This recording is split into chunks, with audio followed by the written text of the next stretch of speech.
All right, this one is titled Rage Bait. I think me and my boyfriend are about to break up. I'm not even gonna hold you. I think this isn't working.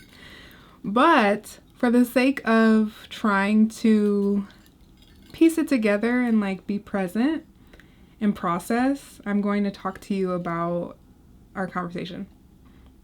So today at 1:40, this is the first text I get in the day. No good morning, no how's your day going, no none of that. Usually he asks me how's my day going, but I think he's feeling some type of way about something, but I don't know what.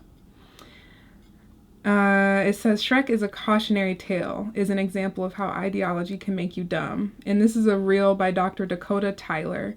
I watched the reel. I completely disagree with you when it comes to your analysis of that video. I genuinely believe that woman, like if he ever sees this, I don't know, if Dr. Dakota Tyler, you might not ever see me, and that's totally fine. I did follow you on LinkedIn today though. While I disagree with the argument you made in that particular video, your research seems absolutely phenomenal. I would love to be in the same space as you to pick your brain on how you went from football to astrophysics, which I see the correlation completely, but like still just to like talk about what that journey was really like for you. Anyways, so nothing against Dr. Dakota Tyler. Let's just put that out there. I just don't agree with his analysis. I didn't feel like that video was necessary, especially because I have a hard time, and this is completely separate of Dr. Tyler, with the fact that my partner sent it to me to rage bait me. Like, that's genuinely how it felt, where I was like, you know, I saw that Shrek is a cautionary tale video, and I thought it was funny because it's anti-men, and gotta be honest, if a man doesn't think that something anti-men is funny, are you on my side? I don't know, like, and that's something I just feel like me and my current partner aren't on the same team. And that feels really challenging. Like, we do not, so I didn't find out. We didn't meet on a dating app. We met in real life. So I didn't see in a profile conservative, but I found out after we had that he's conservative. And I'm like, oh, really? Like, huh? And the more I've gotten to know him now, I'm like, oh, I don't think this is gonna work. Like, I'm so not conservative. I use they, she pronouns. I am non-binary. I'm a non-binary black woman. So he sent me that.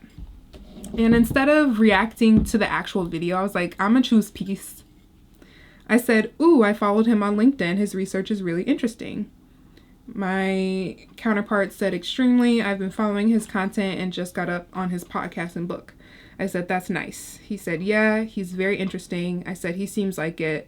Football as a segue into astrophysics is dope as fuck. Right. He's a black nerdy jock, LOL. I said, how fun. He said, yeah, it's dope to see what a black man with an athletic background and intellect turns into with a support system. I said, exactly. Each person deserves a support system to help them pursue their passions. Yeah, they do. I'm speaking specifically. That's what he said. I said, what do you mean by that? He said, I was saying specifically it's dope to see what a black man with an athletic background and intellect turns into with a support system. Of course, all people do. But I was being very specific because I relate being a black man with an athletic background. Then he sent me a reel by Ryan Davis about Doechii, where Doechii said that red flag in dating is a not straight white man. She said a straight man. And her and the woman that were on this Hot Ones video were like laughing with each other. And then this man goes on to walk through Doechii's track record of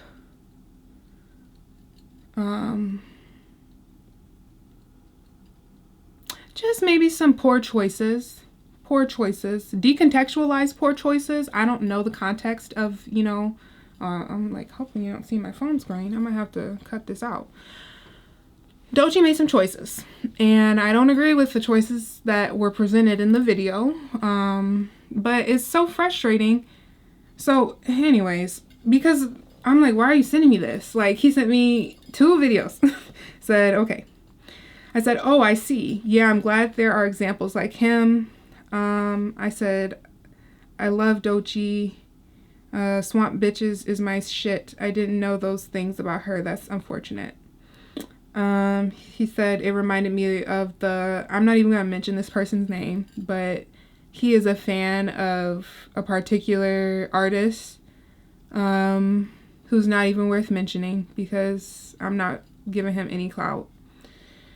I said, in what way? And then he said, I thought you knew. We all like people that do or say the right things. I still listen to blank, lol. I said, okay. I said, that's gross, with a smiley face. He sent a laughing emoji, likewise, with a heart, with like the heart hands and the contented face. I said, you've rage baited me 3 times today. I hope you know there are other ways to get my attention. He said, I'm sorry you feel that's rage bait. For me, they were other examples of conversations we've had. I said, those conversations feel like debates and they're so draining. We don't see eye to eye on the subjects and it's like initiating conflict with me. It's exhausting. He said, I assumed you'd be receptive and understand that. I said, you assumed incorrectly. He said, I did. My apologies. I said, I forgive you. He said, we don't see eye to eye, and that's okay, but we will keep that separate since it continues to be an issue. He said, I appreciate the forgiveness. I said, I think that's best for our dynamic. You're welcome. Do you want to join me at the gym today? Agreed, is what he said. Let's rain check another day this week. I said, okay. He read it and didn't respond, and that was nearly 6 hours ago. And we usually talk all throughout the day. So I know something's off. I don't know. I don't know. And part of me wants to give him a call, but I'm like, maybe he just wants space because he left me on red. But I don't know. I think I'd much rather spend time talking to my camera. And not to say that that's all the time. I don't always feel that way. I do enjoy some of the conversations that we have. But even I've talked with some of my girlfriends about how I feel understimulated in some of our conversations. And I feel like they are debates rather than conversations. That they are just us going back and forth about things that don't even have to do with one another. And space has been nice. I've taken some space. I was like staying at his place like every night because I do enjoy his company. We have fun. But that's how I went about deflecting rage bait. I was like, I feel like you're sending this to me because you know I disagree with it. You know that I don't like it. You know that it's about an artist that I actually value, and you're trying to justify your own actions of listening to an artist who has been not only accused but convicted of harming a Black woman very publicly. So I don't know. That's where I'm at in dating. This person became my boyfriend on the 19th of January, and we're about to hit a month tomorrow, and I don't like where we're at. So I might be single again, which is fine because I don't mind being single.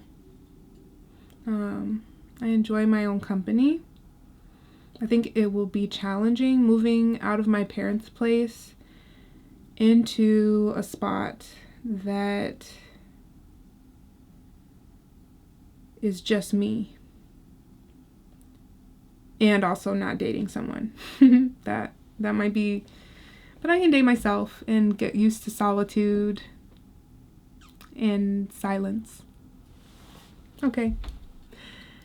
Honor homeostasis, help not harm, and have fun. I'll see you in the next one.